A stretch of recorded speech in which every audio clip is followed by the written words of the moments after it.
Hello and welcome to the Build with Baer Workshop. My name is Pat Baer. I'm here to build a model kit. I'm also here to hang out with all of you. And I'm going to start things off by throwing the Bear Cave, the Lego, the site, the Tier 2 Blue emote in chat. If you are currently a subscriber, you can reply with those emotes. If you are not yet a subscriber, you can say hi. You can use other people's emotes if you feel like being a lurker and you don't want to say anything at all. Well, you got that right. You can just hang out and lurk, and that's also okay.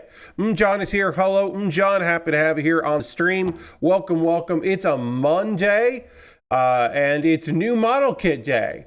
We got the Schwarzritter, which is the Black Knight kit, which is from a manga. It is from a offshoot manga of Gundam Build Fighters, but is the sequel manga.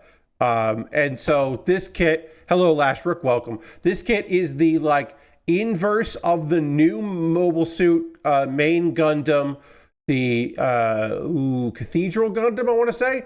This is like the invert of the Gundam. So the Cathedral Gundam got made, and then this got made as an alternate of it. So it's mostly the same parts as that from 2017, I want to say.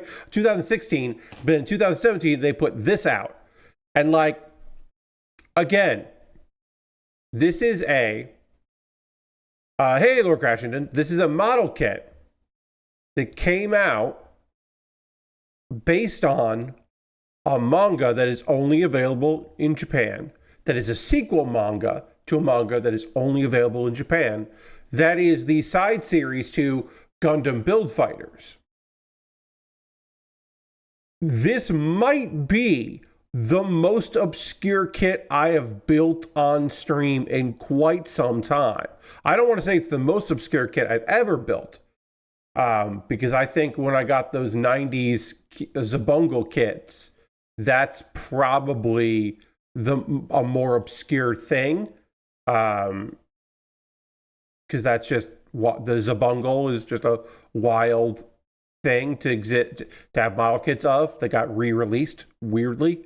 So that is maybe more obscure than the Gundam Schwarzritter, but as far as Gundam stuff, this is the most obscure thing that I have worked on, I would say, in a long time. Because even when I build weird Zaku 2s, they're still a Zaku 2. They're just like a Zaku 2 from a photo book. Or they're from the pages of Gundam magazine. This is a little different. Let's go to the overhead camera. Boom, overhead camera. Here we go. We got it. We got our piece one. It was already wanting to come out. We'll take that, and then we'll take G2 as well. Working on we're working on the chest. Starting with chest. This is the mid to late 2010s.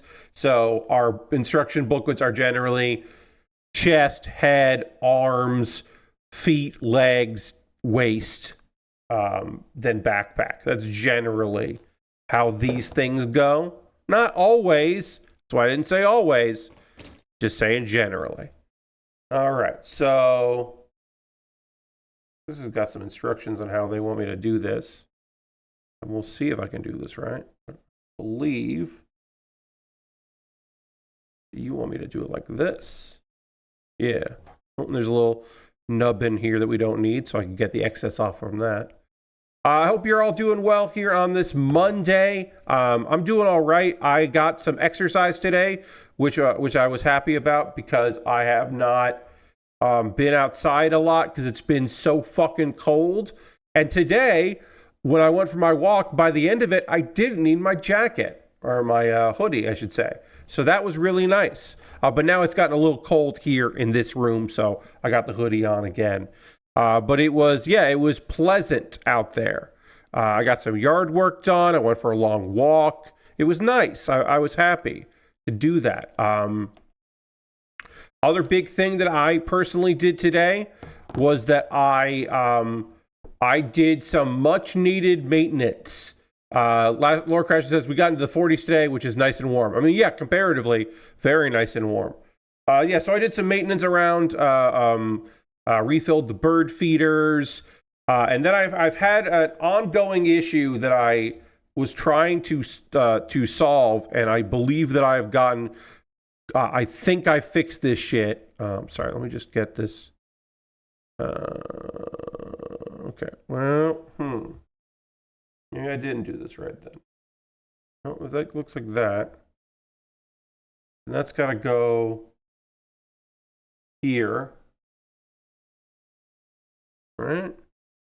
But that doesn't fit right. So what am I doing wrong there? Okay, if I put it like this, does that feel right? That also doesn't feel right. No, that does feel right. Okay. But then that's not right.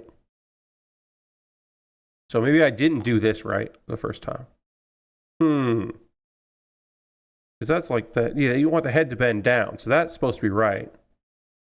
Maybe I put this on backwards. I might have put this on backwards. So I had some maintenance to do inside the house. My ice maker, we have an automatic ice maker in the house here in the freezer. It's hooked up to the water supply, and then it, fills up. You press the lever down, and it makes ice. And when it has made enough ice, it automatically pulls the lever back up, and then it's done. I went to make ice the other day, and the lever would not go down, and I didn't know why it wouldn't. And it's supposed to make the ice and then kind of push the ice out, and the ice falls into the container below it. The mechanism that would move the ice blocks wouldn't do it. It was too frozen. So we've replaced that unit before, and I didn't do that. I should have done that, but my parents had called someone to do it, and I was like, well, that's annoying. So generally what you want to do is your experience may vary. I'm just going to speak on, okay, so go like this and put this. All right. You want to unplug your freezer and refrigerator from the wall. You want to cut the power. You don't have to, but I would recommend it. And then open up your freezer, and then your ice maker is going to be attached to the freezer. Now, generally, not all the time. Generally, it's only screwed in one way. Okay, that's not right. Damn it, what am I doing wrong here? It's only screwed in one way. Not always, but this is again a generality here. But it's usually only screwed in one way. And so you have to unscrew that and then lift it up and then also unplug it because there's a connector, right? There's going to be a connector there. That's why you want to unplug the connector. You don't want to have it be so that you have to deal with electricity of it being plugged in when you unplug it from there, which is why you unplug the whole unit. Then you want to plug the unit back in. Now, often, if the water that has been frozen to be ice is stuck in such a way that it won't break apart and everything's stuck in there, the best course of action is to run hot water over it. Not too much hot water over it, so I wouldn't say put it under the faucet. I would say fill a pitcher or a glass or a bowl with hot water and then pour that. Because you don't want to get the electronics too wet, right? You just want to get the receptacle wet enough to break up that ice to let it go out. And then what you want to do is dry it off, all that. Okay, so is this correct now? This will bend forward, like a head bending forward? Yes. Okay, I've done this right. Sorry, that took a while, but I have done this properly now. And then they want me to turn that over so that I can start building the sides of it, right? Because this is going to be the back, and this is the front. If this isn't the front, then I fucked up. But this is the front. Okay, this is the front. Got it. So if you are going to replace a unit, or if you're going to put a new unit, you're going to do maintenance on a unit, you're going to replace a unit, you're going to put a ice maker back into the freezer, right? Plug it in, line it up right on the top, screw in the one screw you got to screw in there, get it back into place. Don't immediately turn it on. This is an important thing. If you are watching videos on, say, YouTube about people doing it, they might not tell you that. This is a thing that I learned on another fridge when I had to replace a unit, and my landlord was like, I'll buy it if you put it in, which was stupid because they should have done it or had someone do it. But they were like, I'll pick this up but I don't have time to send somebody up. Can you do it? And I was like, well, fine. Because if it fucks up, then I'll just say, hey, I actually need a new fridge. So I was like, I agreed to do it, which I shouldn't have. But the first time that I did this on my own, I went ahead and just I just immediately turned it back on. Well, guess what? Those coils, they aren't going to freeze water until those coils are cold, and you just poured hot water on that. So you got to wait a little while. Then if you wait a little while, you baby it a bit. You hear the noise that it's working. You see evidence that there's new ice. You turn it off for a bit. Let it baby for a little bit, but you can do it. It is possible, and I'm proof of that. Because, yeah, now I got ice. I didn't have ice for a while. Now I got ice again.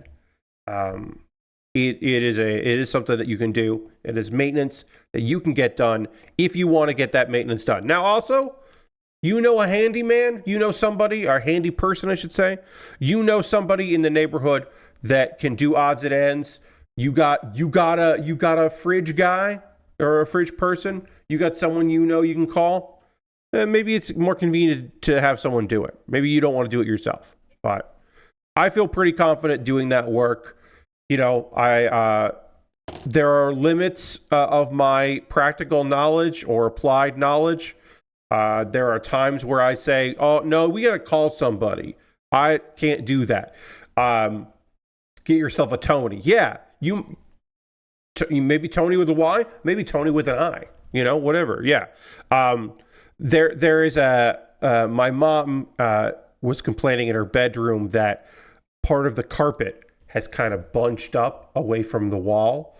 And she was like, do you think you could cut it back, stretch it, and then staple it down? And I was like, no, I don't want to do that. I was just like, I don't want to do that because I've never done that before. And I don't want to find out if I'm good at carpet repair on your carpet. So I was like, that's beyond me.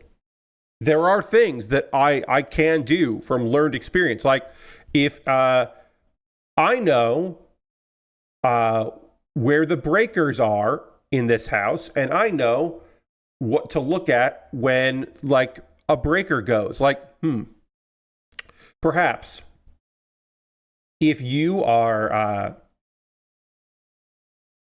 the microwave in our kitchen is on the same breaker as the toaster oven, which is fine. You can have the microwave going and the toaster oven going at the same time. That is totally okay.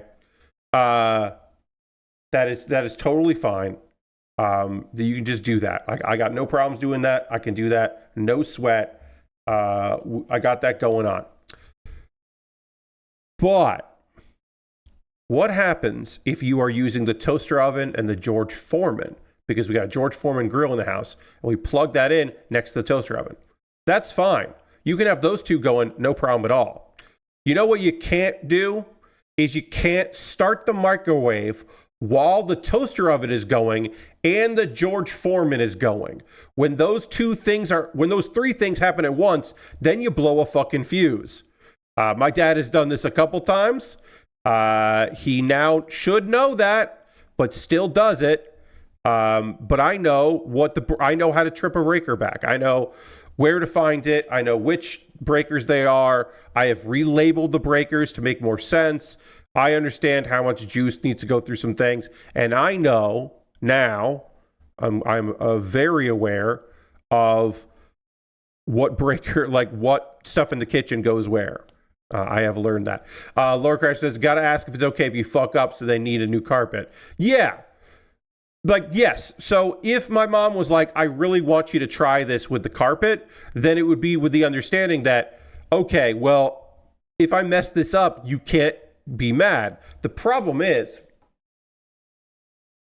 I am a product of my parents, in so much so that I don't forget stuff. Now, I am not a passive-aggressive person, and I do not think that my parents think they are being passive-aggressive, but they have very long memories for the times that people messed up, including me. Like, once in my life, I forgot leftovers, the to-go bag.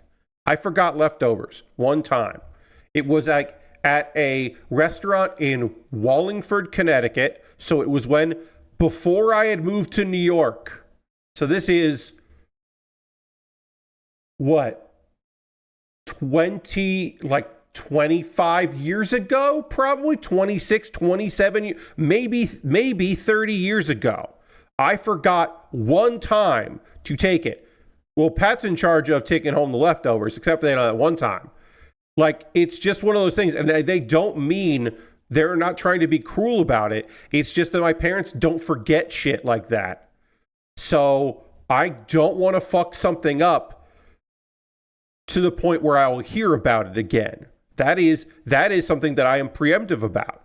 And even if it was like, well, mom wanted me to do this thing, but I'm not skilled with it. And so if I screw this up, then, I don't want to be held responsible for it. I want to make those decisions. And I do. There are things where I make decisions. Like I pulled the fridge out over the winter and cleaned the coils. I vacuumed the coils in the back of the fridge. Hey, that's the thing you should do, just so y'all know. I have run a hose to the bottom of our hot water heater. If your hot water heater has a spigot in the bottom, it is good every couple of years to turn the water off from the top and then release the spigot on the bottom to a hose to drain out water from that, because there's even if you have a good filter, and a lot of hot water heaters have a filter before it. Even if you have a good filter, there's still sediment that builds up at the bottom. And by flushing it, because you drain the water out and then you turn the water back on while you still have the hose out, and that helps flush the system a bit. It'll give you more years on your hot water heater. But that was my decision. I wanted to do that. Also, we've had a hot water heater in this house. This hot water heater has been here longer than they've been here. So it's like, eventually they are going to have to replace that. And especially they would probably end up replacing it before they eventually leave this house. Vinny habits, as mentioned by Lord Crashton. Yeah, there's stuff you can do. There's maintenance you can do. A sad fat man says, but what if, hear me out, I don't do that and just let my fridge go until it dies? A sad fat man, that is also a valid thing. Like I am saying, like, the middle ground is, if there's a problem, you can, like, oh, the ice maker stopped making ice. My first thing is there something I can do? Are there things I can try to figure this out before I figure out if I have to buy a replacement unit for it, or we got to call someone? I understand if you are, okay, the ice maker doesn't work anymore. I don't make ice in the freezer anymore. And you just get ice trays, right? You just get some trays and you fill up water. You put water in the trays and you put the trays in there. And then you're like, well, I don't have an ice maker anymore. I just make ice with trays. Yeah, that's also fucking valid. And I'm not here to say it isn't valid. I like tinkering now and again. I don't like to mess with electricity if I can avoid it. But I do try to tinker when I can. Depends on if you own the house or are renting. Yes, Lord Crashington. If you're a renter, there are things you can do, like you can bleed your heating stuff. There are things as a renter you can certainly do for proper maintenance, like take the dome off of your overhead lights to clean those lights, because if they're full of dirt, it makes it harder for you to see, and you can do that. You can, if you want to replace a fan or something like that, there are renter-friendly things you can do. But yeah, if it's not your place, then you're not on obligation to do that. A sad fat man says, oh yeah, mine does that twice. I spent $800 fixing it, and then it broke again, so I just bought ice cube trays. Yeah, I think that's totally fine. If you're just like a replacement unit or getting that stuff to work, yeah. The fun one was the condenser drain in my freezer had some weird nozzle on it and then get clogged up with algae or something. Oh, yep. My freezer just slowly filled with ice at the bottom of it for like 2 years, or figured out what was happening. Yeah, condensers are fun. I don't know how to properly maintain those myself, but like I could, figure this stuff out. Like I said, I am the kind of person that tries to figure it out. My parents need a new mailbox, right? They need a new mailbox. I am sick of fake fixing this mailbox. They have not gotten a new mailbox yet. The door to the mailbox, the door to the mailbox here and here were riveted in. And the rivet has rusted out. And so you pull the door and one would pop out. So I was like, well, we need a new one. And they were like, could you do something? And I was like, yes, I could. So I had to pop out the rivet because it had rusted, but it hadn't fallen out. Pop out the rivet. And then, so now there's just the mailbox has a hole and the door has a hole. And then I found a short screw and a nut and a couple washers because the screw was too thin to fit through there, but a couple washers that would fit. And I jury rigged a solution. And then since then, that's held up. The other rivet eventually rusted out, or around the rivet rusted out. And so I had to break that out, which is hard. Hey, welcome, Lysander. I had to pop that out, the rivet there, using wire, like big. I use cutters that you would normally do to cut metal, like metal cutters. Not wire cutters, but metal cutters, metal shears. I use metal shears to like break this thing up enough to rip it out. It was a pain in the ass. I don't have the proper tools for it. And then put another screw and a nut through there. And now the mailbox does open, but eventually the metal that the screw and nut are like hitting, the door is going to eventually break anyway. So I'm just I'm just delaying the inevitable, which is they have to buy a fucking goddamn new mailbox. And then I'll put the new mailbox in. I'll screw the new mailbox in. I'll help paint, because it might be in a different size. And so underneath may need a new coat of paint on the mailbox wood. Like I'll do whatever. Because I'm, willing to do that work. But again, my hope is that at some point we just do it. But I am delaying the inevitable by being fairly crafty. A sad family says the one that was, oh no, you talked about the freezer and the weird nozzle. Yeah. Sorry. I did see that. Yeah. I mean, like at the end of the day, I am just trying to get some stuff done and doing what I can. And trying to delay some things and just do some maintenance here and there. It's easier for me to do the maintenance when my folks are out of town because they're still out of town. They're coming back a week from this Sunday. So I'm trying to get all that stuff done. I've got to, not a week from this Sunday. This Sunday. A week from yesterday. That's right. They're coming back this Sunday. So I'm trying to get all this stuff done. I got to do, now that it's warming up, I can do more stuff outside.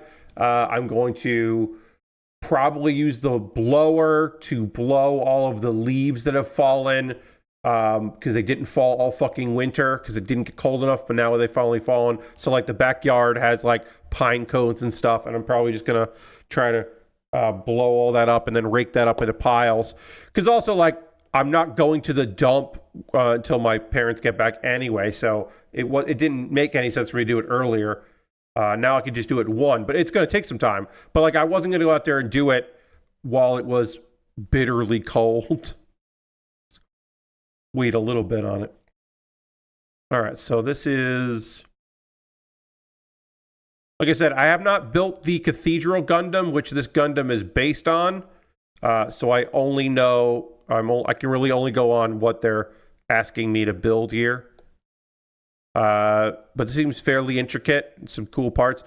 This kit has so much black in it that it'll be pretty easy to panel line. I mean, there's going to be stuff we have to do, but it's not going to be super difficult to panel line this.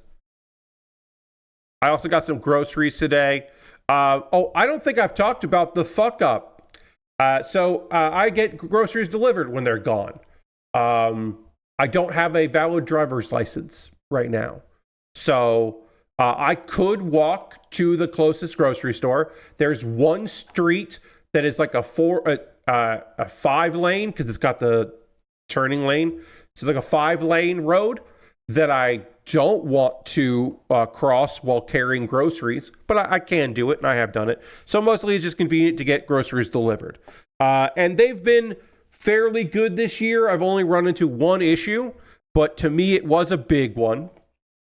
And also it wasn't like, okay, so when you use an app to get groceries, or you go through a website to get groceries, because I go through the Kroger website. I go through the website, I click on things, look stuff up. Some things are not in the store, right? Because they don't keep it up to date as much as they could. There are sometimes where it's just like, oh, this isn't available. And then you get a text from the person that's doing your order, because it's a real human that's doing your order, being like, hey, is this an okay substitute? And that's fine, because sometimes it's actually like the thing I wanted wasn't listed. Like occasionally the bag of chips that I want isn't listed. So I asked for another one. They don't have that one. And then the one they recommend, or the one they give me an option of, is the one I wanted anyway, that just wasn't on the website. And I'm like, great, get that. And occasionally it's just like, oh yeah, I'm sorry, I don't know where that is in the store. And then I'll be like, oh, it's over here, because I've been in that store before. Just figuring it out that way. But every once in a while, they just buy the wrong thing. And it's a mistake, obviously. It's not them trying to cheat me out of anything. At least I don't think it's malicious. I think it is just like an actual mistake. And that happened to me on my most recent grocery trip or order. I ordered a package of I forget the name of the brand, but it's a name of a deli meat, deli meats or whatever. So I ordered ham, because it was just like, yeah, I'm gonna make some ham and cheese sandwiches. Gonna have that in rotation. I got some really nice roll. There were these lovely rolls, Kaiser rolls that were on sale, and I was like, ooh, I'm gonna make some big sandwiches. That's gonna be great. I need E3 right here. E3 isn't dead, everybody. It's just a piece that I'm working on right now. Anyway, I didn't get ham. They bought a different package, and it was only one thing, and it was the same exact price and the same exact brand. But the problem is that it was bologna. And I am not here to disparage folks that grew up eating bologna sandwiches. If that's the meat that you ate, like from nostalgia from your folks, or money was tight and that's the deli meat you got, or just everybody in the house liked it, that's okay. I didn't grow up with that. I never grew up with bologna. Didn't have bologna as a kid. I've only had bologna at friends' houses when that was what was served to me, and I ate it because I was hungry, and also always knew I've never been the kind of person that would turn down food offered to me unless I was unless it was very spicy. And generally people were good about being like, hey, this is going to be very spicy, you don't want this. And I'd be like, you're right, I don't. All right, so we got to put that in there, and then we got one more thing to put in. Looks like we're putting in the lower waist in here as well, so we're going to do that now. But yeah, so the only time I've had like a real bad time with that has been when with bologna. I just didn't eat it. And so now I have a pound of bologna, and I don't want it. So I'm frying it, because that's the way I like it. The cold bologna is not something that I want to be eating. I just don't want it. So I am not the first person to come up with this. I am not taking credit for this invention or this method, but this is the method that I was taught when cooking bologna.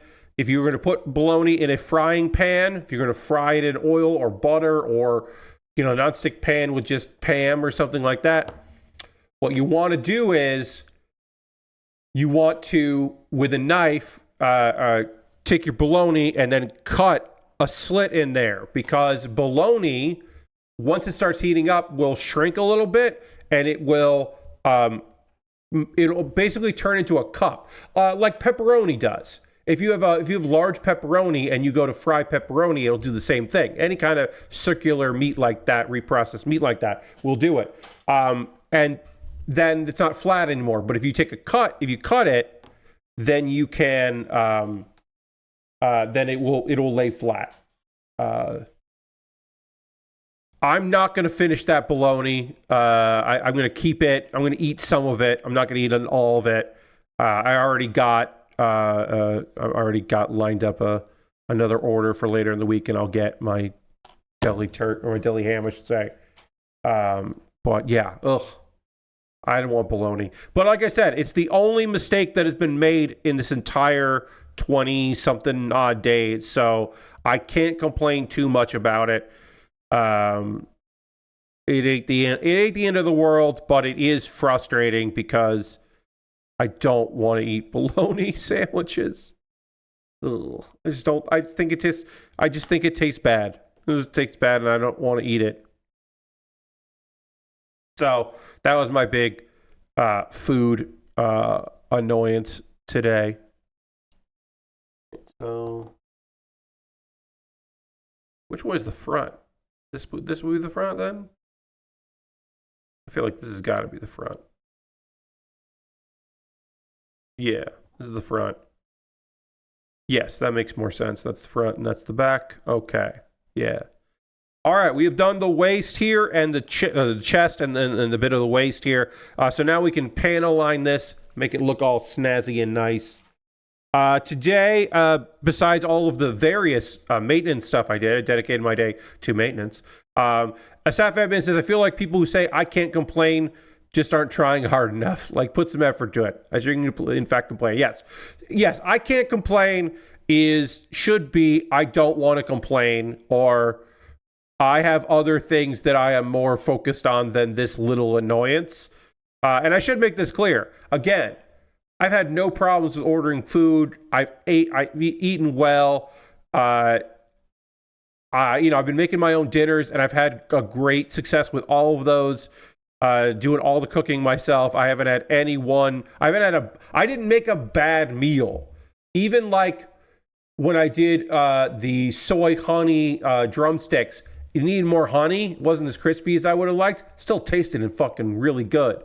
The leftovers from my slow cooker beef weren't as good because when you freeze something that used cornstarch as a thickening agent, sometimes it congeals and it doesn't really defrost that well, and it doesn't really reheat that well. And that's the thing that, like, I kind of knew, but I don't use cornstarch that often, so I didn't know it well enough. And now it's like, okay, next time, if I make this meal, don't use as much cornstarch, or don't freeze any, and just try, make enough for the people that are eating it. Like, okay. So yeah, I can't complain too much about that. I don't want to complain too much about that stuff and I'll just focus on other things. I cannot complain. I'll say this. I cannot complain about the luck I had getting stuff together for tomorrow's stream. I hope that people will come tomorrow, 9 p.m. Eastern, right here on this very channel, as I stream some Steam Next Fest demos. That's right. We're in Next Fest right now. I saw some people promoting some stuff. I did a little research on my own. It's a 2-hour stream, so I have 5 demos to play, and I don't think we're going to get to all of them, and we're not going to spend a lot of time on some, and we'll spend more time on others.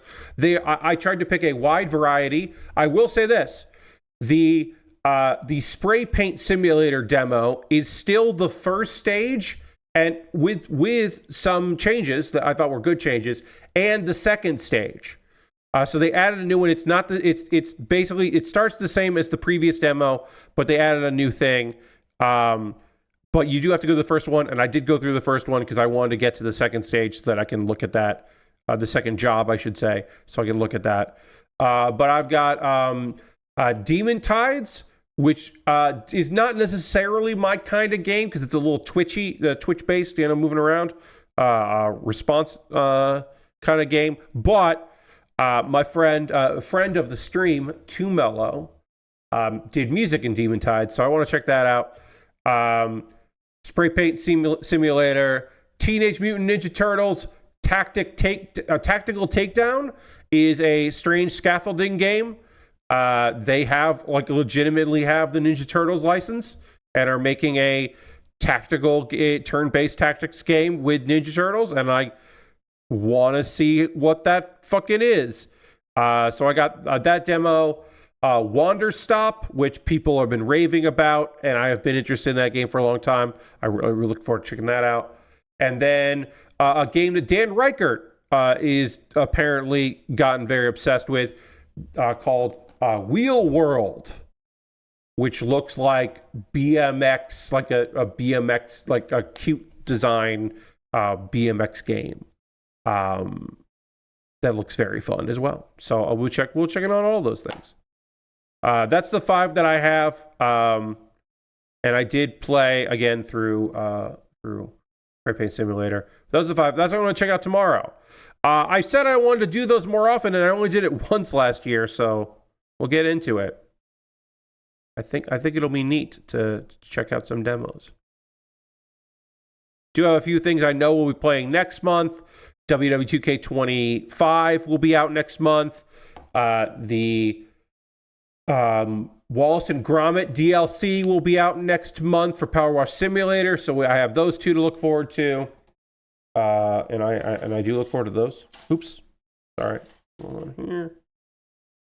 So yeah, I got a few things next month to check out. I filled out a request or a code for a game that's coming out in June. So we'll see how that goes. Often, when it's just email this person and fill out this Google Doc, I often get those codes. When it's go through this website and fill out this information and link your Twitch account in here and all that, that's when I'm like, ooh, I usually don't get those. If it's a list and someone just like says like, oh, okay, yeah, all right, this, you filled out this Google Doc and we like the answers you wrote there, usually I'll end up getting the code, but not always. And then I got, here's a minor complaint for you. I got a press release about a demo. I don't want that. I will like, if you're like, oh yeah, hey, because it was like for your coverage, and I was like, I mean, I'm glad I'm on this list because you might send a code for this game because it seems kind of interesting. It's not one of the 5 we'll be looking at, but I was like, oh, don't send me a press release about your demo being out. Come on, I know you're just doing your job, but I don't want that. I don't need those. I've gotten dozens of emails about demos. Yeah, I mean, like, if you're on a mailing list for a company or often, so I get emails about stuff coming out because I have streamed like-minded games.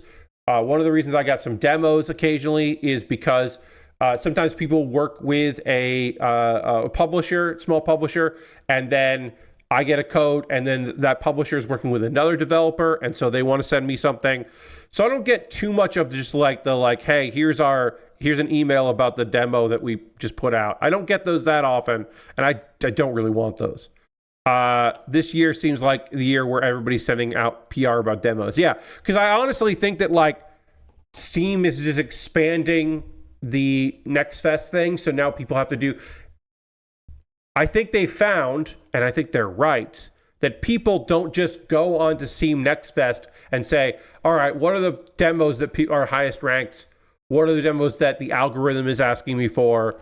They don't do that. They just hear, oh, hey, they see it on social media, or their friends are like, oh, did you check out the Wander Stop demo? And it's like, this is the demo to play. And they're like, okay, sure, I'll check that out. Or like, streamers like Remap Radio do we're going to look at as many demos as possible. And then you just tune into that and check that out. See what's up. That works as well. It makes sense how many demos go up for these events that you reach out to help highlight your demo if it doesn't already have word of mouth. Yeah, Lord Crashing. Again, it does make sense that you would send out press releases or you would send out PR blasts, especially to people like me who, I don't have the most influence, but the games that I play, I have sold copies of games, right? Like I have in the process of playing games, opened up the possibility of space for some people as like maybe this is a game that I'm going to get, right? Like that has happened, and I'm not going to pretend that hasn't happened. That I haven't like influenced people. I was trying not to use that word, but it is the best word for this. By playing a game to like check that game out, or like sometimes, hey, this is a thing, right? Like obviously my numbers aren't the highest on Tuesdays, but people see me promoting a game. There was somebody that got a game about digging a hole because when I posted that I really liked it, they were like, well, which game that you played yesterday that you really like? And I was like, oh, it's a game about digging a hole. And it was like, awesome. You're like the third person I know who's talked about this game. I'm just going to get it. And that's because it was just like, I was the tipping point of this person being like, well, it's fucking $5. And now a bunch of people I like are talking about how much they like this game. I'll just go ahead and get it. And that person had, as far as I know, wasn't in my stream. But just like that was enough tipping point, right? Like they heard it on enough podcasts and whatever. Or like a popular VTuber is gonna play like the latest Cook Serve Delicious. And that means that Cook Serve Delicious is going to sell X amount of more copies as soon as that happens, because thousands of people are going to watch it live, and then X number of thousands of people are going to watch the archive later, and that will translate into sales. Like, you know, like obviously I'm talking about something that's way higher volume than me, but those things do move the needle. So like, yeah, just getting the word out now, like, makes total sense. You can get a couple people to check your game, it helps. Oops. This is not lined up right. This sticker is very small, and I'm doing my best.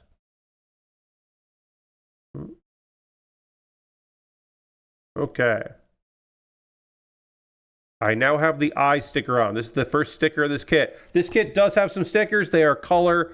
I believe that's probably for a weapon, and these are all going to be like, you know, fixing the color here. They're color corrective, which is like, it's fine. Totally okay. We do have a little bit of news today. Nothing much. There is an update here. Balatro is no longer rated 18 plus in Europe, or PEGI 18. It is now PEGI 12. I like to say PEGI when I can because it's better than, Pan-European Game Information, PEGI.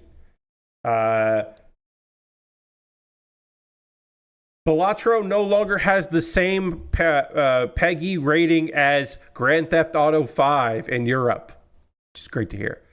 But they did appeal it, and now it has been lowered to PEGI 12 plus.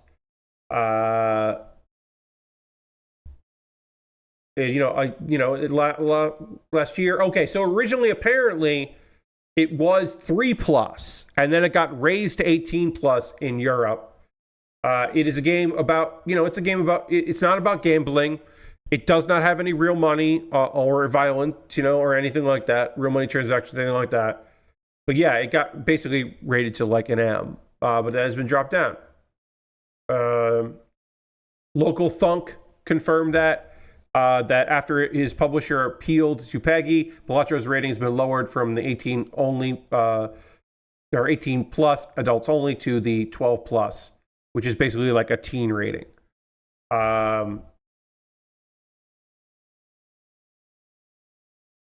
Yeah. And yeah, he had I think, totally reasonable statement.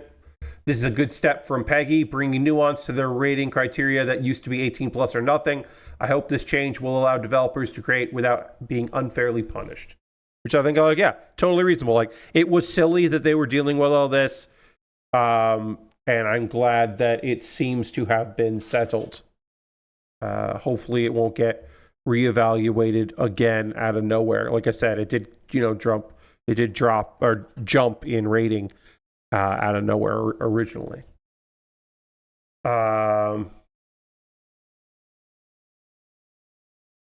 Apparently, there's also another game. Luck Be a Landlord, which is a game that has slot machines in it, but is also kind of not as much about gambling. The complaint board concluded that although Balatro explains the various hands of poker, the roguelike deck building game contained mitigating fantastical elements that warranted a PEGI 12 rating. So basically, they're like, well, yeah, it does teach you the rules of poker, but it's not a poker game. And there are fantastical elements, which is, I hope that this is now called the fantastical elements defense. Well, Your Honor, it has fantastical elements. I just think that is a whimsical way to describe that, and I'm all on board for that. I think that is a very fun way to refer to that. That brand of poker where I don't have to put down a hand of 5 cards. Indeed.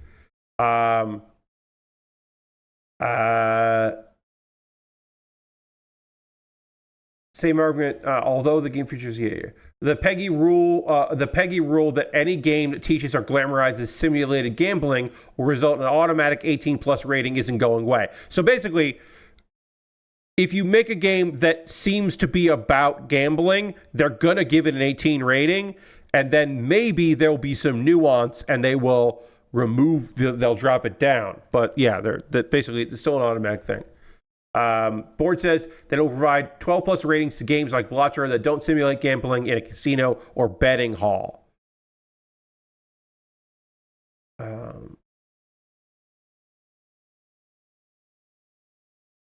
The PEGI system continuously evolves. Yeah. More stuff there. But yeah, good news. Just good news. Happy to see it. And now we are in the, unfortunately, we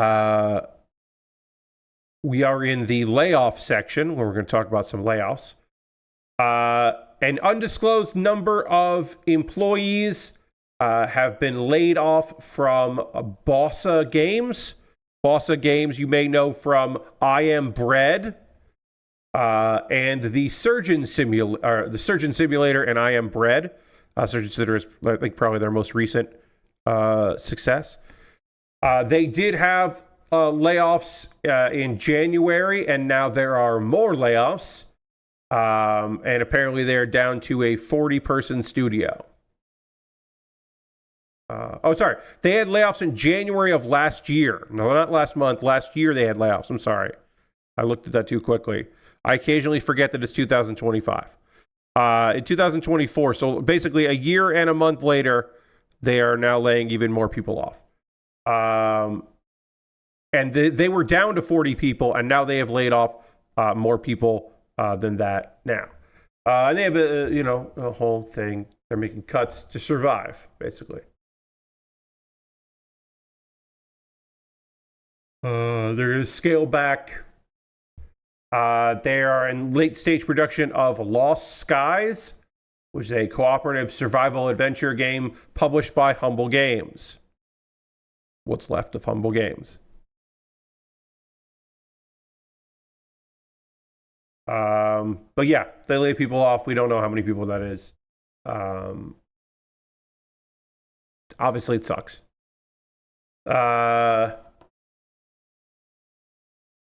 Phoenix Labs shuttered a studio recently. Phoenix Labs is owned by the blockchain firm Forte Labs, and most of their employees got laid off earlier this year, and now the game Dauntless will be shutting down on May 29th. Which makes sense considering how many people got laid off, that then they would then follow up by then moving to shut down a game that they're probably spending a lot of money to keep running. Sucks, but it's somewhat understandable. Yeah, they've had a bunch of layoffs. Last year, they laid off 100 people. And then earlier this year, they laid off, quote unquote, a majority of remaining staff. Dauntless has been out since 2019 for PC, PlayStation 4, and Xbox One. Is a free-to-play. And it had about 6 million players at peak early on. It certainly has dwindled since then. And they got acquired in 2024, or 2023, I should say, apparently very quietly. And then they have had financial issues since being acquired, which is unfortunately not fucking surprising at all. But it seems like the people that bought them are trying to use their technology and their other blockchain bullshit. Dauntless does, as far as I know, did not have any of that. But, eventually they were trying to leverage that stuff. And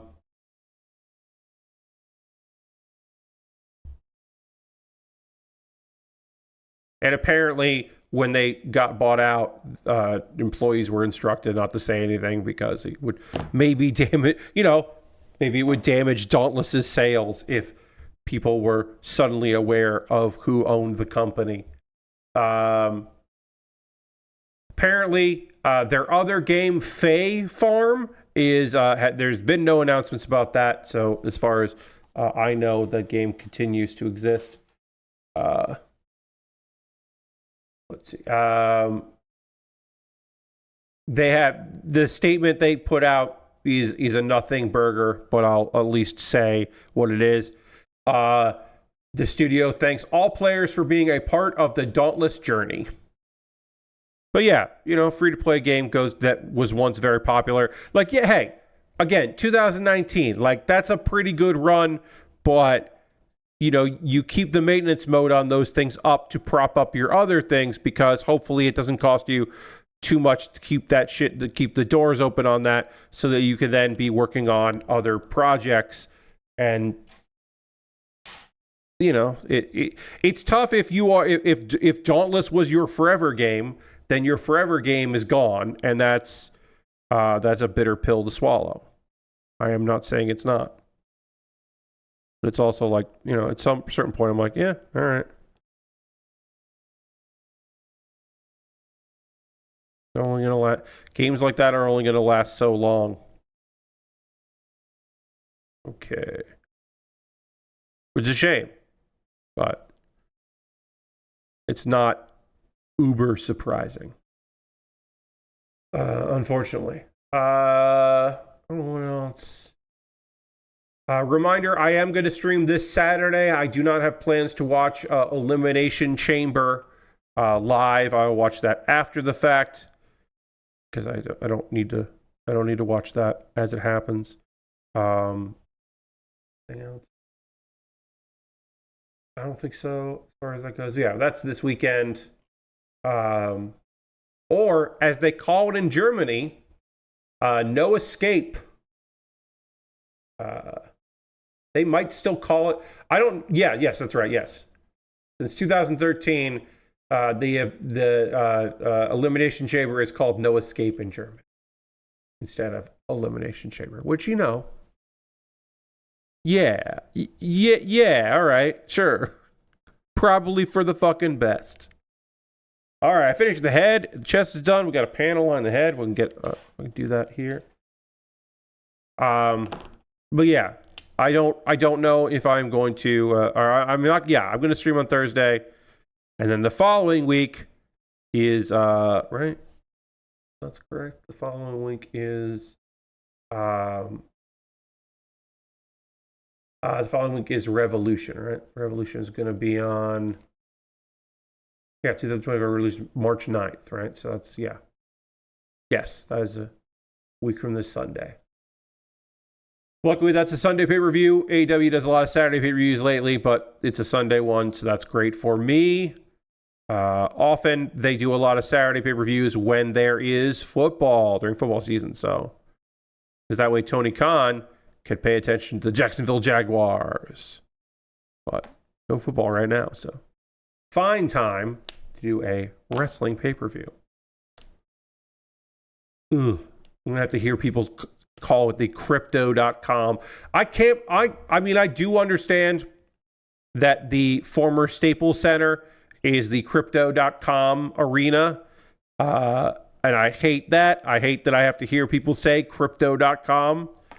And I also understand it replaced the name of Staples, the office supply store. I get that the Staples Center is also a name that is just a business. But to me, there's a big difference between Staples and crypto.com. Ugh. Just gross that they even had the money to do that. Just gross. No bueno. All right, the head is on. Head's on, chest is done. Parts of the waist are done. Now we move on to, it looks like we're going to do all of the right arm and then all of the left arm. So we start that up in a bit. But before we do that, we will take a pause for the cause and allow me to talk to you about ways that you can support what I do here on the old Build with Baer Workshop. We're going to do that right now, and then we'll get back to model kit building. We'll go over here. Yeah, this is my opportunity to talk to you about ways that you can support the channel. Everything I'm about to tell you is optional. You have no obligation to do any of these things, but if you would like to do them, you're more than welcome to. We'll start things off by throwing the Bear Cave, the Lego, the site, the tier 2 blue emote in chat. If you are currently a subscriber, you can throw those emotes in the chat. Let the people know. Being a subscriber is the easiest way to financially support what I do here through Cash Money or your Prime Gaming token. You get cool emotes. You don't see ads. It's nice. You could use your Prime Gaming token. If you have Amazon Prime, link with your Twitch, you get a token. You can use it for anybody. If you want to use it for me, you can do that. Also, you could gift a sub. We haven't had any gift subs this month, which is okay. It happens. But if you want to gift a sub, be on the top of the gift sub leaderboard, or cheer a little bit and join Harold on the cheer leaderboard, you could do that. Those are two ways you could do that to support me financially if you wanted to. Again, all this is optional, but I give you plenty of options.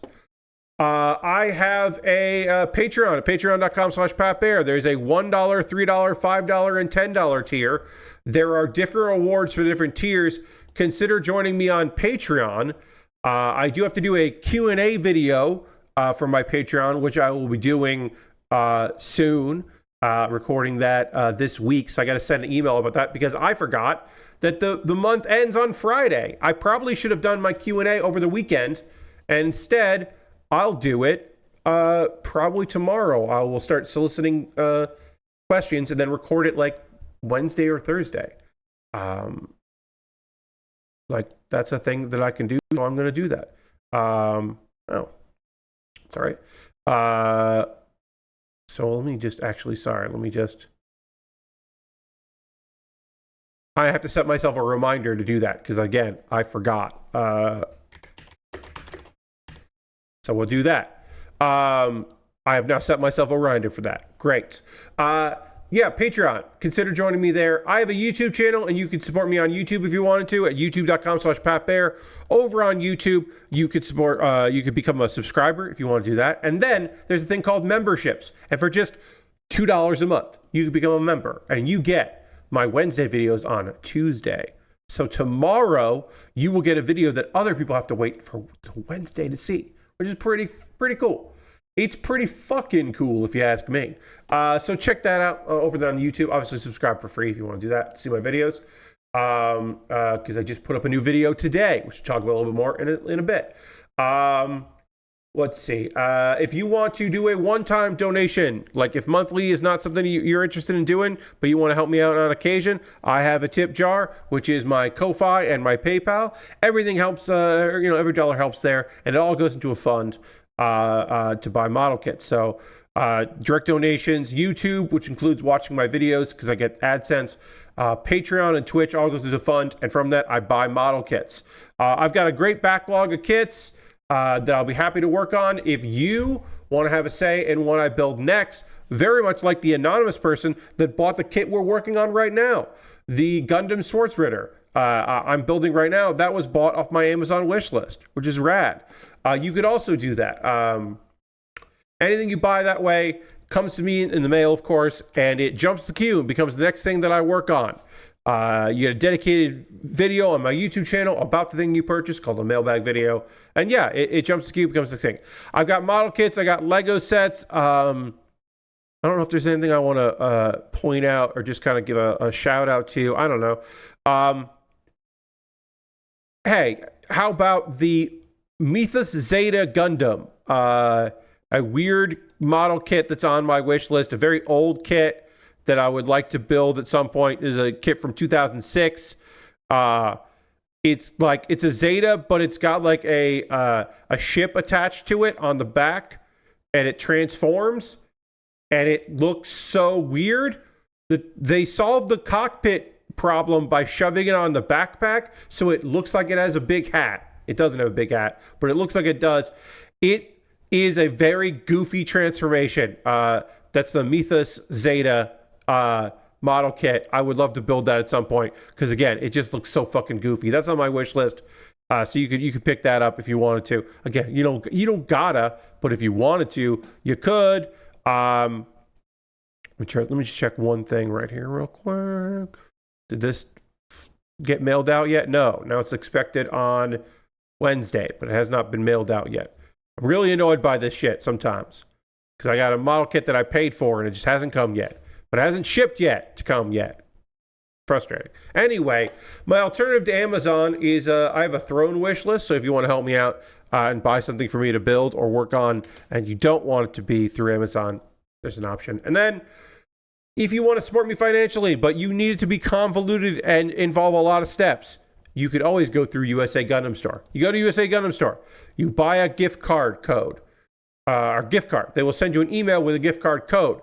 Then you can send me a whisper on Twitch or a DM on Twitter or a DM on Blue Sky or Mastodon with that gift card code.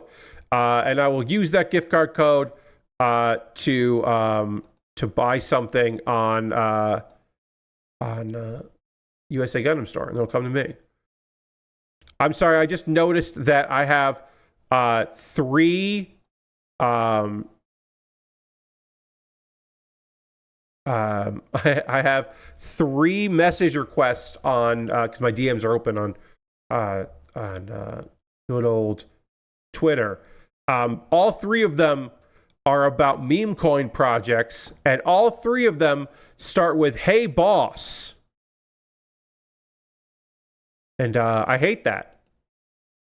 I hate that all of them start with "Hey boss." These people aren't supposed to call me boss. You know who's supposed to call me boss? Bodega owners are supposed to call me boss. That's the only people who are allowed to call me boss, are bodega people that are like, are you older than me or not?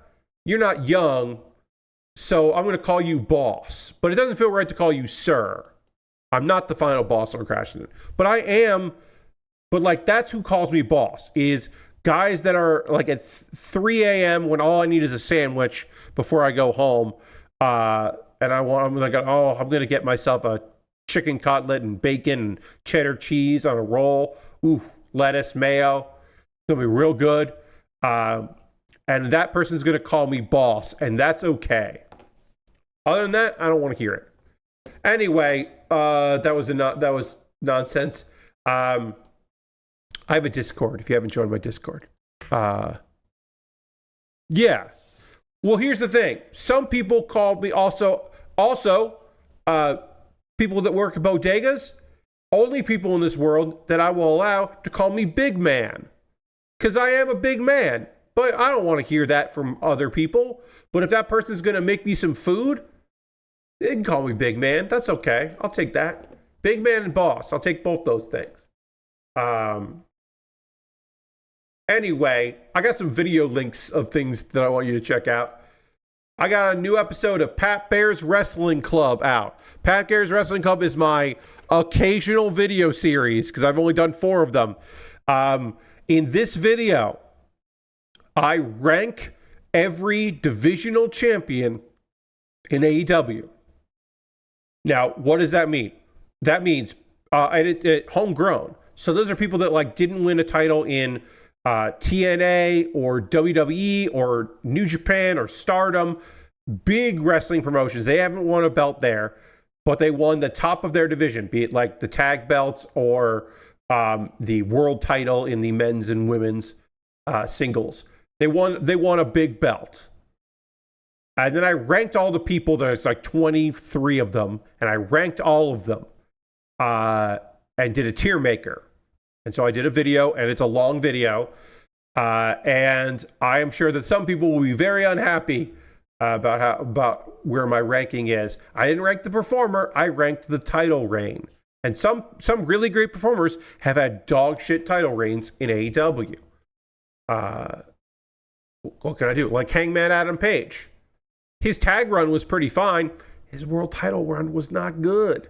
They kept having him fight babyfaces while he was a babyface. He fought like Lance Archer and Adam Cole were the only heels he fought. And one of those heels was beloved. Everybody likes Adam Cole. He was over. He wasn't really a heel. Come on. You got your biggest babyface in the company going against other babyfaces. Real weird. So he can't be S tier. There, I'll give you one spoiler for it. Hangman Adam Page, not an S tier title reign. Anyway, watch that video. I think it's pretty good. Pat Baer's Anime Club is my ongoing video series where I talk about anime, and I talked about some manga in that one. I talked about 6 manga recommendations that are completed and all in English. And so if you want to get into some manga, you got some options of recommendations there. And then Kuma Baer is my weekly anime recommendation series. And this month, I've been talking about romance anime. So this one was about Komi Can't Communicate, a really lovely little series that I talked about for a minute in a YouTube short form. But you should check that out if you want to hear about a lovely, modern, a high school-based romance show that's high on friendship and a good time and supportive. It's a really supportive show. All right, I've got some anime to talk to you about. I got 2 shows to talk about, and we'll talk about that. Before that, I do need to drink some water, and we need to dramatically transition to the overhead camera so we can start working on the right arm. And we'll do that right now.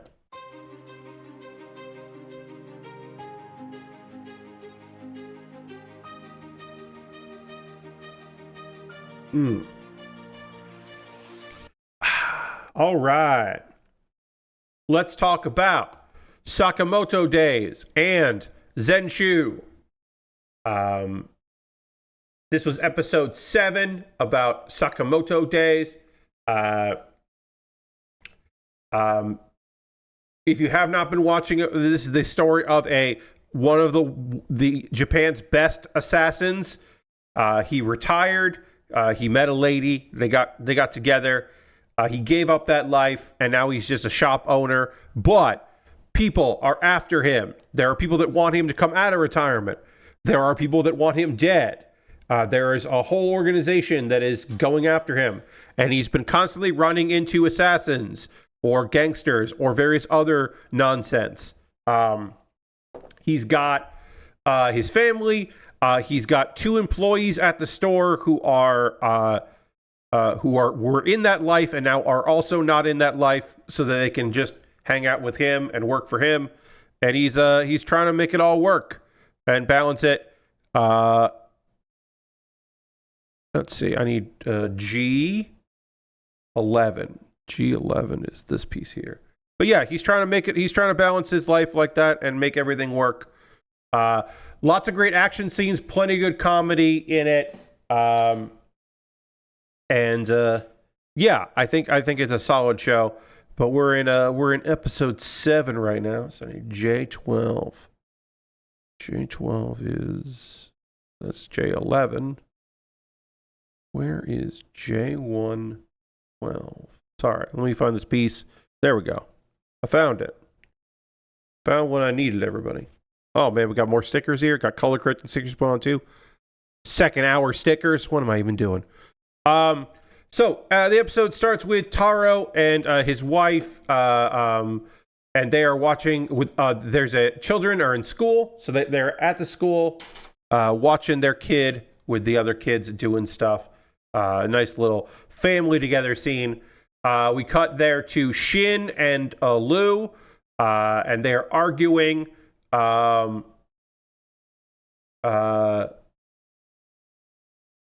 They run into an assassin guy who comes by to buy pork buns. And then Shin leaves the store. So then Lu is alone in the store wearing Shu's uniform because she's just in charge of pork buns because he left. She now has to kind of like help out with the store and take over for all the stuff.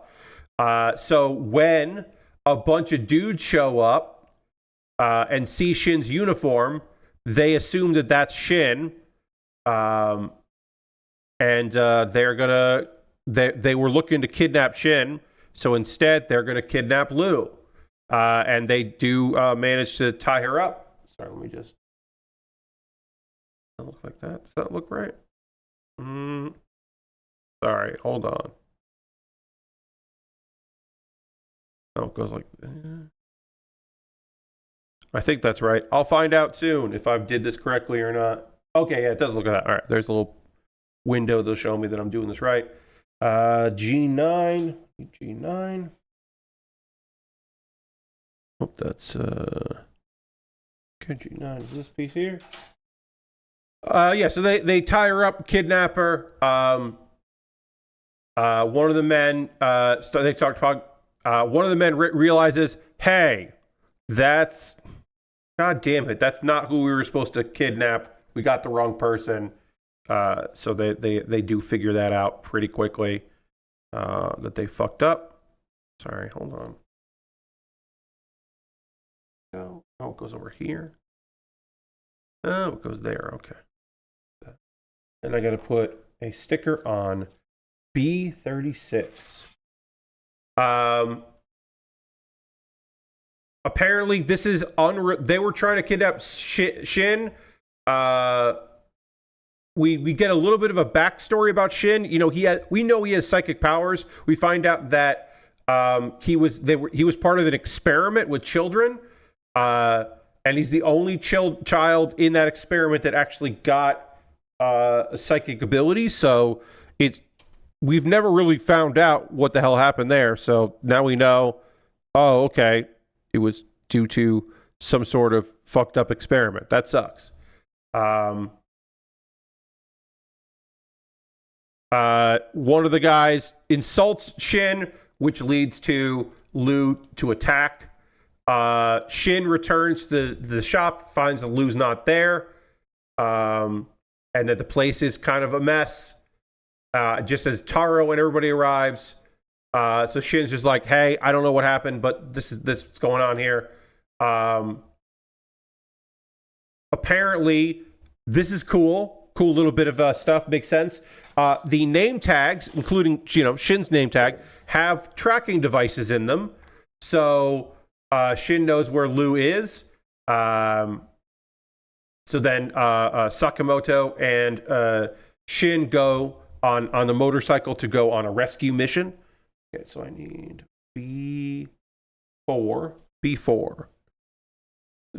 B4 is one. Is this piece here?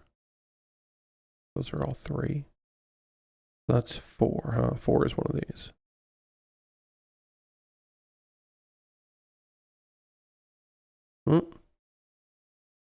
My heater just kicked on. It's getting chilly in here. Glad I'm wearing my hoodie. All right, how does this sticker apply? The sticker applies down here. Yeah, this is a color correcting sticker. It does have a sticker that has to kind of bend around. I'm not going to feel too bad if I don't nail this sticker because it's just on the shoulder, but all right, that looks right. Yeah, this is a small little piece for high grade. Makes sense that they would have a sticker instead of another piece of plastic, like 2 pieces of plastic stuck together. That makes sense. I don't love it, but it makes sense. I understand why this is like this. All right, so then this is going to go that, and then that's going to go like that. This is a pretty damn detailed shoulder.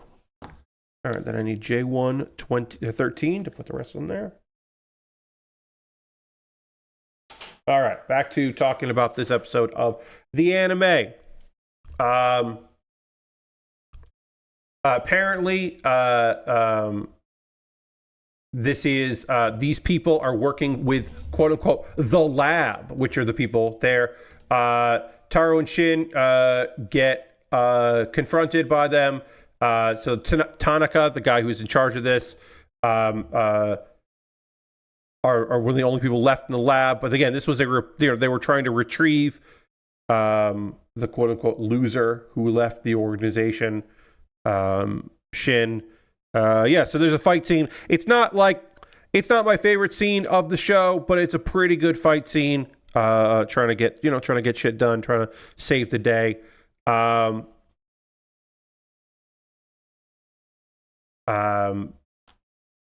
Seba, one of the guys, gets out of the vehicle to fight against Shin and Taro, and then they drive off, and so they lose the motorcycle.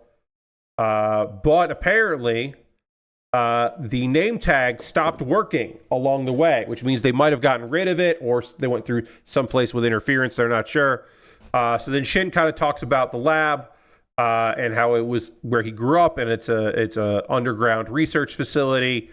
It doesn't sound awesome. Does not sound like a cool place for cool people. Sounds fucked. So then I need C4 and 12. C4. Let's see. Shin and Taro take a bus to the Science Museum, which is apparently they work and they use it as a front. So it's good that Shin now that Shin knows who the kidnappers are, he knows more information. He didn't necessarily know that leading up to this, so now he has more information, which is good.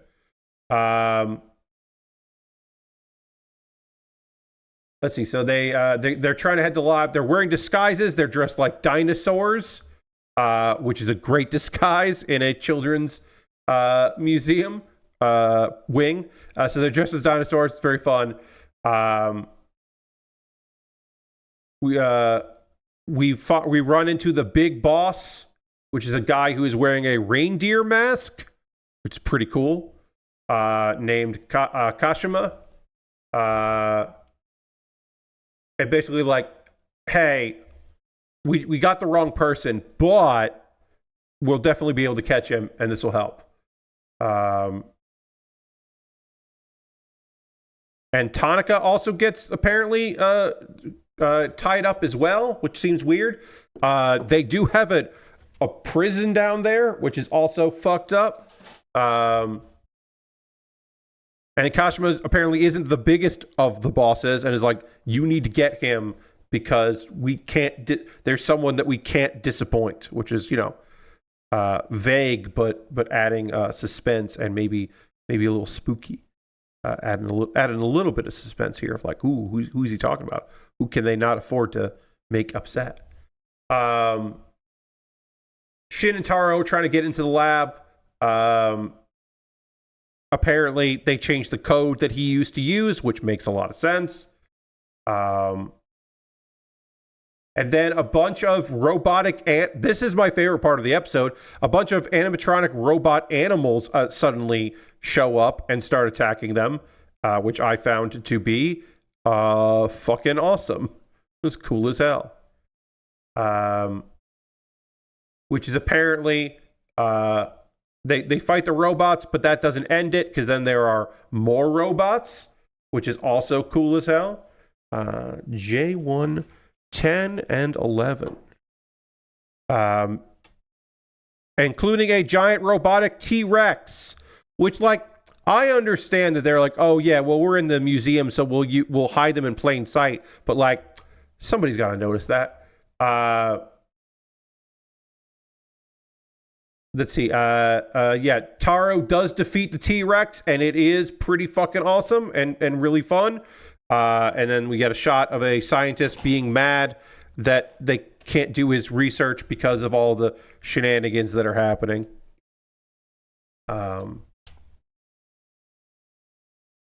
And then that we see that person get insulted and shoved to the ground and threatened with a gun.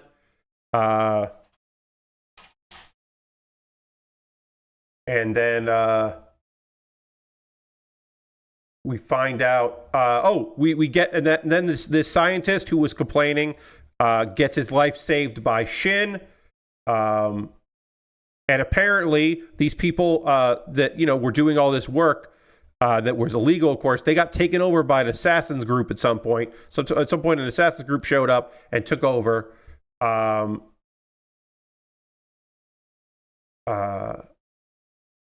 Apparently, they're hitmen. So now we have backstory as to why all this is happening. So apparently, they need Shin to make for testing because he's the only kid that ever got psychic powers. And apparently there are a bunch of good people that can work for there. So the guy decides, my best bet here, let's hide Taro and Shin, even though they probably could handle it, but whatever. We got to add some drama to it. Lou is trying to break out of prison. And somebody there is like, actually, I have a better idea. This is the director of the lab is with them, and they're going to work on a plan together. Meanwhile, another leader of the assassins group is attacking one of the doctors. And that gets stopped. And then Shin shows up. Shin gets stabbed with a needle that messes up how he talks, and I guess that's to fight his ability to read minds. So then Taro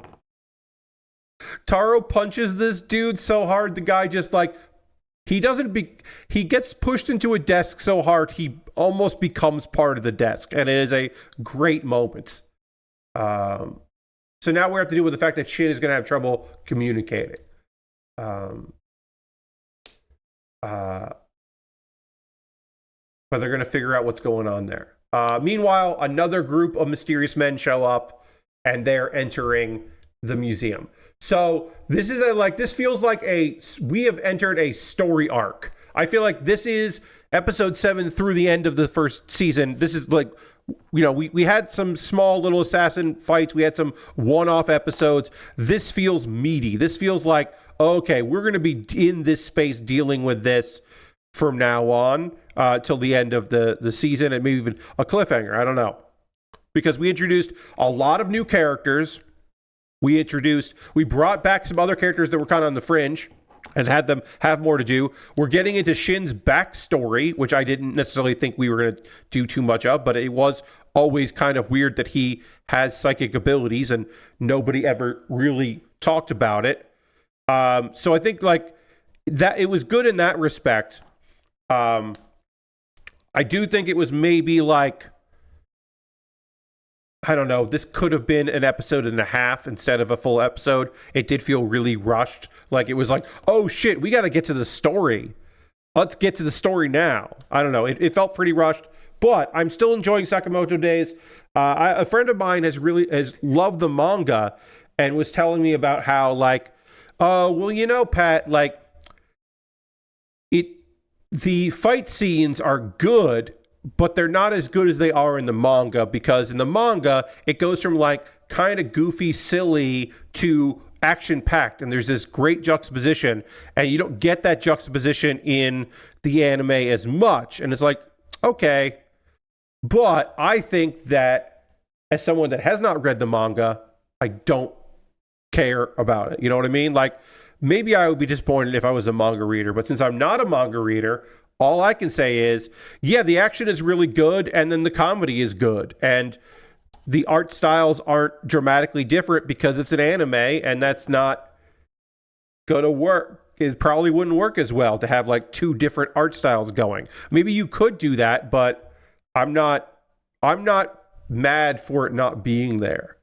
I think Sakamoto Days might end up being a thing that gets mentioned in my the joy of being anime only, because I think I might be having a way better time than some people are with this particular series, and I would be having less of a good time if I was a big manga supporter of Sakamoto Days. So I don't know. Now over on ZENSHU, they went and did it, folks. It was only a matter of time, right? It was episode 8 of 12, I assume 12. It was only a matter of time before we were going to get a goddamn episode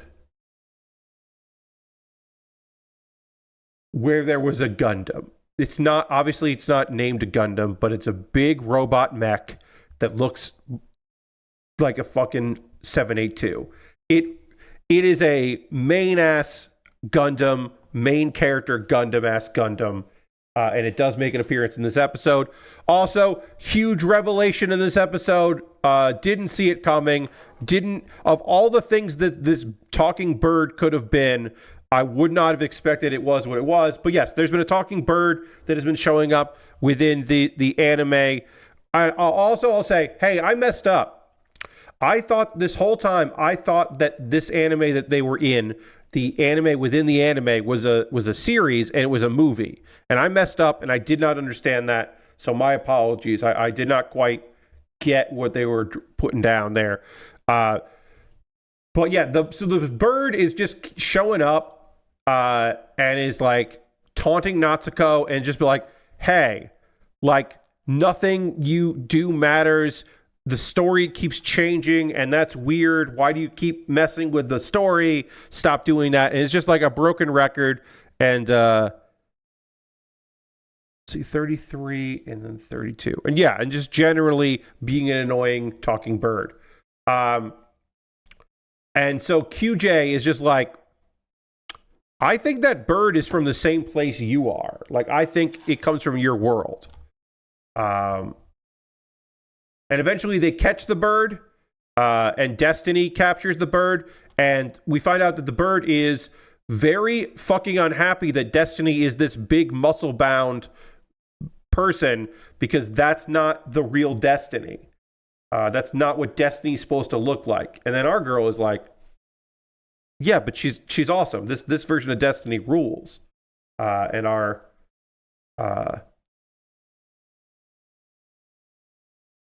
and so that is not what our bird thinks. And it turns out the bird is named Suriyama. And Suriyama is the director of A Tale of Perishing, the anime movie that all the characters are in.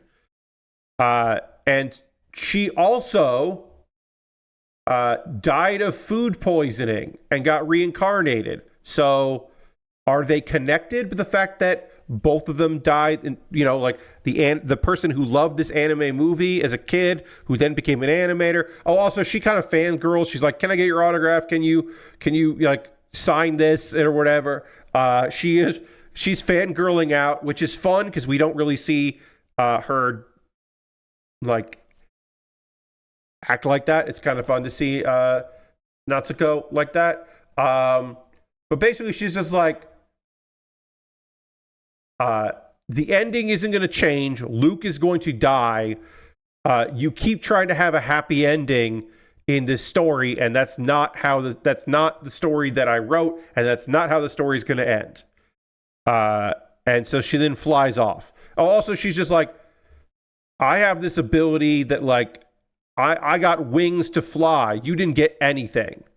The bird is very clear in thinking that Natsuko didn't get any special powers, which is not true. She did. Luke is talking to Unio, who, reminder, is a My Little Pony style unicorn, for a relationship advice, not understanding Unio's feelings about Luke. and then Naomi, so she's not gonna help. Naomi's just like, Luke, if you have, you know, you seem to be you have feelings for her. You should tell her how you feel. You should just confess your feelings to Natsuko, because Luke has fallen in love with Natsuko. So Luke shows up and tells Natsuko that he's in love with her, and she doesn't quite know how to take that because she's never had a relationship before. And also, they're in a world that's an anime, and she knows that, and he doesn't know that. And he's just like, I don't know what to do now. So he leaves, but then he keeps running into her, and he keeps confessing over and over again, because that's all the advice he was given was to confess and not what to do after the confession. So he's just constantly confessing, and it's kind of fucking cute. It's not meant to be creepy, and I don't think it comes off creepy. I think it comes out pretty fun. But she is like feeling very weird about that. He feels weird. She feels weird about the world that she's in. The revelation that the author of the story is also in this world, and that maybe she can't save everybody, and maybe she is, and Luke, maybe Luke is destined to die in there, and maybe it is destined to have the original terrible ending. Maybe there's nothing she can do about that. All right, C-15. Which, again, heavy shit. There's some heavy shit going on here. Unio is really jealous of what's going on. Justice, the cool dragon man, says like, hey, well, now you got to go on a date with her. So Luke creates a hot spring, which was the thing that Natsuko told him about. He creates one so they can go on a hot spring date. Gagner made them. And there were no hot springs in the anime movie, so that's kind of fun. They're talking about the former 9. They're having like a good time. The pressure's off a little bit, and they're just like having a good date. And then a big monster shows up and destroys the hot spring with like a laser blast, and that fucking pisses Luke off, because that's like, he's like, that's where we had our first date. Like, they were just having their first date and it's gone. So he gets like really fucking pissed off about it. And she makes a Gundam. It's just a fucking Gundam. It gets damaged and its head gets destroyed, but it's still enough help for Luke to destroy the Void. And he's just like so pissed off because the Void ruined their first date and this special moment and this lovely little scene that they had going on, that all she can do is say like, oh wait, oh shit, oh no, I think what is this feeling? Oh, I've fallen in love with Luke. Uh-oh. And that's the end of the episode. And like I said, like, it was goofy, and I think the fight scene was way shorter. I would have liked the scene be longer than it was, but it was still pretty fucking rad. Ooh, I gotta put a sticker here. Sticker number 3. It was still a rad fight. I thought the fight was good, and the Gundam looked cool as hell. I knew it was only a matter of time. Like I said, only a matter of time until there was going to be a fake Gundam on the show. So, still happy with that. How that worked out. That's ZENSHU. And yeah, we'll talk about the next episode of that next week. And then this Thursday we'll talk about the next anime, our maybe gay golf show. We'll talk about that. Sorry, let me just check up something really quick here. This update. Waiting on something here. Yes. Okay. Yeah. Yeah. So we did have that. Okay. So we do have episode 8 of Sorry Our Utility. Yeah. Talk about that as it comes up. we'll have that to talk about on Thursday, episode 8, which I have not watched yet, but I am looking forward to watching. We'll talk about that on Thursday. Now is the part of the stream, friends, where I want to hear from you. What are you watching right now? What are you playing? What are you up to? What are you into? What'd you get going on this weekend? Do you have any plans? You do any things or things this weekend? I always want to hear from you about that stuff. Let me know in chat. I talked about prepping for some games. Yesterday, I had a one-shot D&D session. We did a one-shot 7th edition. I ran it. It went well. I was pleased with the turnout. Or how it turned out, I should say, not the turnout. The turnout was expected. It was all the people that said they would be there and just my D&D crew. We are not settled in right now if we are going to continue. Right now, I think we're just going to do one-offs like either every other week or once a month, every 3 weeks. Like just on occasion, we're going to do some one-off get-togethers. But we have not come to a firm decision on how often we are going to meet up. But we're just going to rotate through people running one-shots for now until we try to track down somebody to actually manage us and run us through some games here. Okay, so this is going to go like this. That goes like that. Then this can feed in there. And then all I have to do is the hand, and then, whoops. Part of the arm just popped out of there. The shoulder, I should say. And then I got to panel line this. But yeah, so yesterday I did that. I enjoyed that. I had, did yard work. I talked about that already. Did a little home repair stuff here and there. Which hands do I want to use? I want to use a hand that can hold things because this kid has swords. So I want to use the hands that can hold the swords. So I need B4. I did download demos. I haven't run all of the demos yet. I did. So today I did play through the first stage of Spray Paint Simulator just to get through it so I could get to the second stage, which we haven't run before because that's new for the demo. But I have I downloaded all the demos I need, and tomorrow I'm going to load it up, make sure that I have like the settings correct, and that's simple stuff. That's just like, okay, do I have the y-axis inverted? Yes, okay, great. Do I have it set to like borderless so I can type in chat or click on other things if I need to? Oh, this game doesn't have that yet. Okay, we'll make it work. And yeah, I'm just gonna like figure out what I need to do to get that stuff together, which I'm not particularly worried about. But I got all the stuff I need done for tomorrow, which is great because tomorrow I have a few things I need to do. I gotta get a few things done before I go and hang out while Jeff Gerstmann does his podcast recording on stream.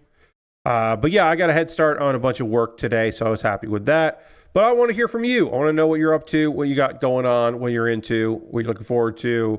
If anybody's doing Pirate Yakuza stuff or anything like that. I do want to get that game at some point, but I don't have it right now because the priority for me was to get... okay, that's it for panel lining then, huh?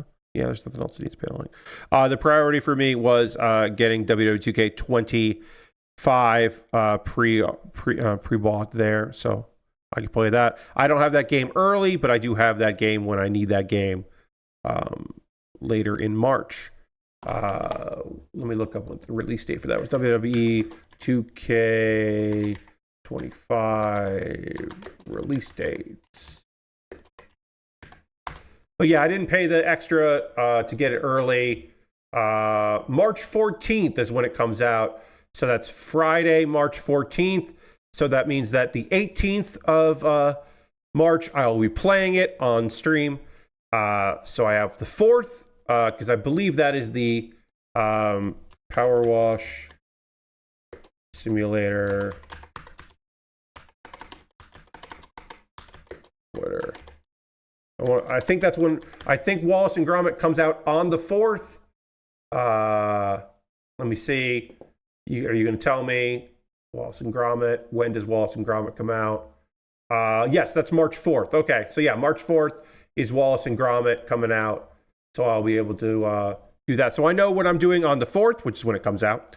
And I know what I'm doing on the 18th, which is our first stream for WWE 2K25, where we'll run some matches, and I might go and check out the island. I might dedicate a whole series just to that, but so we might just have some CPU versus CPU matches, and we'll have to figure out, at the very least, the very first WWE 2K25 stream, we'll be figuring out our first champions, at least like the main titles, maybe the tag titles as well. But at the very least, we'll settle our NXT and NXT champions, men's and women's divisions. We'll also have some matches. I don't think you can do titles in intergender, but intergender matches are back. But I don't think you can do it for a title, which is annoying. If you can, it would be great, because then I will just have less titles to worry about. But if it can't be for a title match, then we'll do some intergender, because that's new, and check out some new stuff in 2K25. I'm pretty sure you can do cause against each other, which will be nice. You can recreate a few things, do some mixed tag that are actually tag, which will be nice. But I look forward to figuring out how all of that works. So I know 2 of the 4 streams, and then of course the second Tuesday of the month is Patreon's choice, and I have a couple options for that. Perhaps we will go back to the whole game that day. Maybe we'll do some tier maker lists. Actually, I don't want to do that because I have something else that I want to do on that day. Yeah, okay. So one of the lists will be checking out either Heart Gold or Soul Silver. I haven't decided which one, but one of those two I'm going to do a randomizer run with, either Heart Gold or Soul Silver. Maybe Heart Gold, because I do like how Heart Gold sounds. That's just like I like the mouth feel of Heart Gold. So maybe we'll do that one. But either way, I am going to play that on stream and have some options here. But yeah, maybe we'll go back to the whole game and check out what happens after you beat it. There's some stuff that we can do. Lastbrook says, Lord Crashington. We'll go in order here. What am I doing, Pat? Pat, what are you doing? Jumping the goddamn gun. Lord Crashington says, I've been playing more Avowed. Hell yeah. Which has been fun. Fought a fucked up bear that was sick with the fantasy plague. Sorry, Pat. Hey, I understand. Here, the important thing to recognize is I am not a bear. I'm Pat Bear. Those are 2 different things. So sometimes you got to fight a fucked up bear that, has a plague. Like, do I love that? No. Do I understand it? Of course I do. Of course, I get it. Sometimes you know what? Sometimes you just gotta. It's like, gotta deal with it.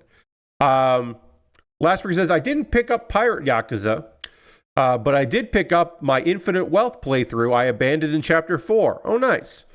I haven't played any Steam Next Fest demos, but I did spend a bunch of time searching through them for ones to download. Yeah, I mean, sometimes that's half the battle, is just having them for when you can play them. Like I said, I just opened them to make sure everything worked. I've got, reminder, I've got 5 demos loaded up to check out tomorrow, 9 p.m. Eastern. Demon Tides, Spray Paint Simulator. Again, we'll do the second job because I did the first job on my own, just so we can get there, because I've already shown the first job before. Teenage Mutant Ninja Turtles Tactical Takedown, Wander Stop, and Wheel World. And we will check those out, not necessarily in that order. That's alphabetical order. I do want to probably start with Spray Paint Simulator because it is the game that I am most interested in. It is the most Pat Bear's Tuesday streams of any of the games. So I kind of feel an obligation to check that out. Okay, then I need B36. We got to do our last sticker of the stream. Thankfully, there'll be more stickers, but this is the last one that I have to do today. But yeah, that's the one that I'm like most interested in. And then Wander Stop, I kind of want to see what's going on. That one might feel weird to do. It might feel strange to do that one simply because that feels like a demo you just want to sit down and play through all at once, and we're probably not going to be able to do that, but I think that's okay. It happens. Sometimes you can't just, sometimes you can't just go through all in one sitting, but I am interested in seeing what that's about. There we go. There we go. Okay. Yeah, put the sticker on here. Sticker on, and we can continue. Yeah, if anybody else has anything they've been working on or playing or watching that they want to chat with me about, that would be cool. I watched a wrestling show that was one match last night. It was 4 wrestlers fighting on a train. They were running on a bullet train with a full audience of people in a car. It was a 4-on-4 tag match, which is very silly. There was a wonderful guest that showed up in the middle of the match that was very funny. Aja Kong getting to be funny and doing bits is always joyful to see. There was a musical performance, and then the backing track cut out, so they had to sing the rest of it a cappella, which was very fun and charming. Just overall, it was a good thing. The major issue was that it's a long train ride, and they kind of, I think momentum kind of got away from them because it was just too long of a thing. So when the match ended, they still had time. So then everybody kind of just did speeches and cut some promos, and it was still a really fun, odd show. I will spoil one thing from it because I just think it's so fucking funny and great. Is that Aja Kong, who is one of the most badass women in wrestling period ever, who is just like everybody's aunt, all the Joshi, all the lady wrestlers' aunt. They have such respect for her. One of the bits that she did in it was that they were approaching, the train was going to go by Mount Fuji, and she demanded to take a photo. And she was just so focused on seeing Fuji-san. And everyone called it Fuji-san, which is basically just Mr. Fuji. They were just referring to Mount Fuji as Fuji-san. And that just made me laugh that even Aja Kong still properly pays respect to Mount Fuji.